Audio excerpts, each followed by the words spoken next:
नमस्कार मंडळी. मित्रांनो, सुरुवातीलाच एक प्रश्न विचारतो, खरं उत्तर द्यायचं बरं का. आपण शेती का करतो? आवड म्हणून? गावाला धान्य मिळावं म्हणून? नाही ना मंडळी. आपण शेती करतो कारण शेतीतून आपल्याला पैसा मिळवायचा असतो. त्या पैशातून मुलांचं शिक्षण करायचं असतं, एखादी गाडी घ्यायची असते, नवीन घर बांधायचं असतं, आईबाबांना चांगल्या हॉस्पिटलमध्ये उपचार द्यायचे असतात. थोडक्यात काय तर आपण पिकांची शेती करत नाही, आपण पैशांची शेती करतो.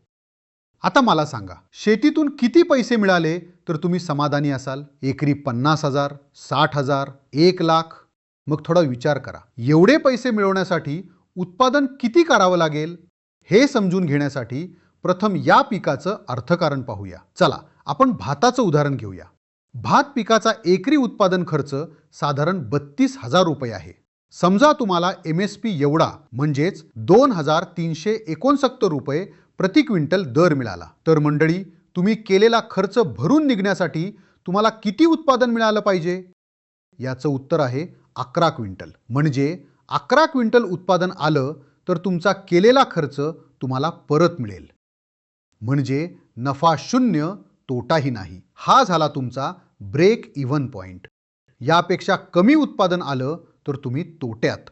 आता नीट बघा, उत्पादन वाढलं तर नफा कसा वाढतो? समजा तुमचे उत्पादन 15 क्विंटल आलं तर 10,000 नफा, 25 क्विंटल आलं तर 35,000 नफा आणि 31 क्विंटल आलं तर थेट 50,000 रुपये नफा.